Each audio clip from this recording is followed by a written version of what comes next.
Mesdames, Mesdemoiselles et Messieurs, chers amis téléspectateurs, bonsoir à toutes et à tous et bienvenue à Bobo-Dioulasso, la ville culturelle du Burkina Faso où les arts vibrent au rythme des échos de la réalité africaine.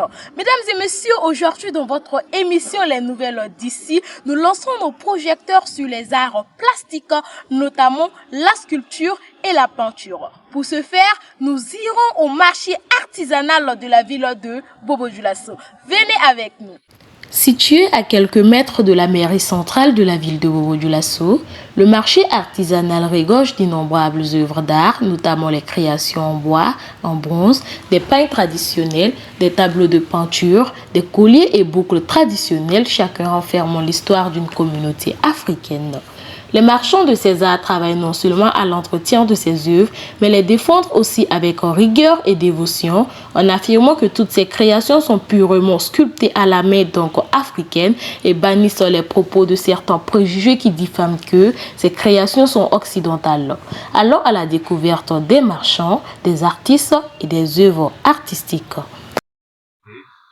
Marchand d'art en bois, bronze, des perles avec des pains borolans. Je vends des objets d'art en bois, en bronze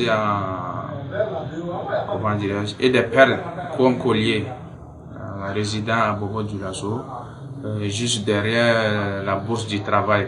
Pour les expositions, j'ai eu à exposer au CCF, Centre culturel française, à la Villa Rose. Je suis allé à la CIAO aussi, quelques fois. Voilà, là-bas, en tout cas, on arrive à vendre un peu, puisqu'il y a des étrangers qui viennent là-bas, on arrive à vendre. Et puis, dans les foires aussi, on gagne des relations. Et à Bobo-Dioulasso, les habitants de Bobo-Dioulasso, je dirais précisément, les Burkinabés même, n'aiment pas l'art. L'art, la plupart des gens, c'est les étrangers qui payent. C'est les étrangers qui paient les objets d'art. Nos parents burkinabés ou bien bobolais disent toujours que c'est le matériel des blancs. Donc ils refusent de payer. Donc c'est les étrangers, les blancs, soit les gens des pays côtiers qui viennent, qui payent. Et si nous aussi on part dans les expositions, on arrive à vendre avec les étrangers. Alors ici, les gens disent toujours que c'est pour les blancs. On a des difficultés, surtout actuellement, vu l'insécurité. Les clients ne viennent plus, donc on a du mal à vendre. On est là chaque jour, il n'y a pas de marché. Voilà, on est là. Mesdames et messieurs, c'est comme je l'avais dit, aujourd'hui nous nous intéressons non seulement à la sculpture, mais aussi à la peinture. Ainsi, nous allons à la découverte d'une jeune dynamique, dévouée et surtout passionnée qui a un penchant pour la peinture. Venez avec nous, nous allons aller découvrir ce génie que cache cette jeune demoiselle. Jeune doctorante en pharmacie, Nadège Nana a su trouver sa passion dans les couleurs, les pinceaux, les créations en général. Elle mène une double vie passionnante entre la rigueur scientifique et la liberté créative. Elle explore deux univers que tout semble opposés, mais qu'elle fait dialoguer avec talent. Bonjour à toutes et à tous, je suis Nana Razoumene Nadège, doctorante en pharmacie et également artiste peintre plasticienne. Je suis passionnée par tout ce qui est art, c'est-à-dire l'art, la peinture, l'art, la photographie et l'art du médicament, c'est-à-dire la pharmacie. Et comment est-ce que j'ai commencé la peinture? Je suis allée suivre un vernissage de l'association Partage Bobo. C'était un concours. Après cela, l'année qui a suivi, on m'a persuadée de postuler, même si je n'avais jamais tenu un pinceau. Je ne savais même pas quelles sont les toiles, qu'est-ce qu'une toile même, quelles sont les peintures qu'on utilise et tout. C'est comme ça que j'ai postulé pour Partage 2024 en décembre. Et je me suis en sortie avec le prix du public. C'est après cela que j'ai continué en même temps en participant à Yanmaya 2025 en tant que bénévole.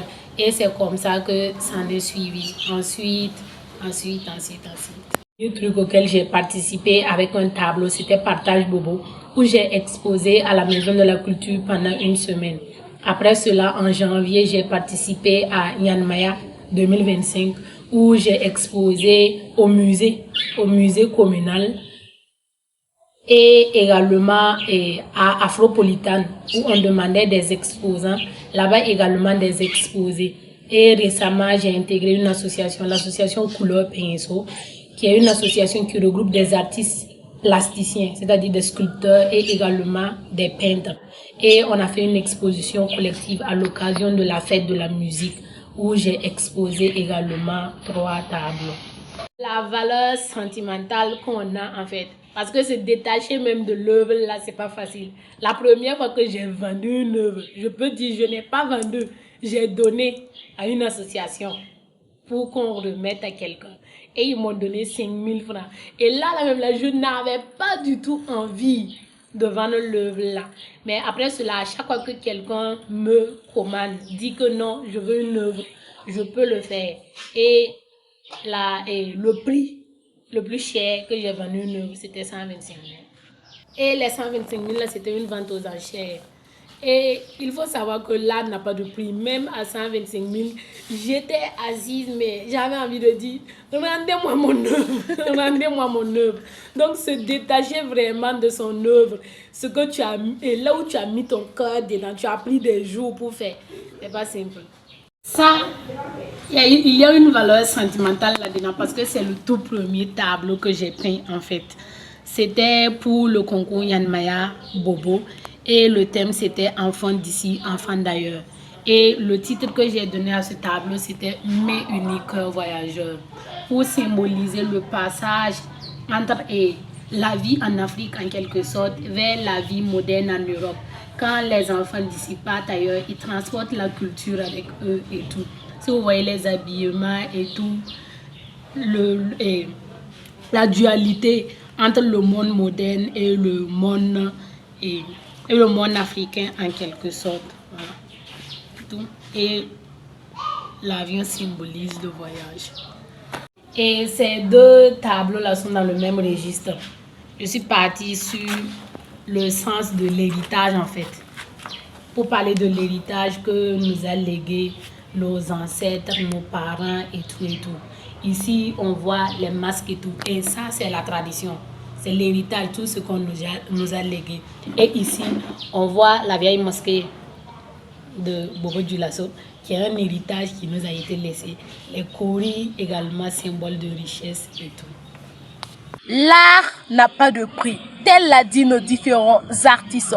Mesdames, mesdemoiselles et messieurs, soutenons, encourageons, aidons nos artistes à laisser parler leur génie créateur, à transmettre nos valeurs sous diverses formes, à pondre nos réalités à travers diverses couleurs qui portent notre histoire, notre parcours et pourquoi pas notre foi. Mesdames, mesdemoiselles et messieurs, l'art africain est le miroir en quelque sorte de la société africaine. Ainsi s'achève votre émission Les Nouvelles d'ici. C'est en plein milieu de semaine. Profitez surtout positivement de votre semaine et à très bientôt pour un autre numéro de votre émission Les Nouvelles d'ici.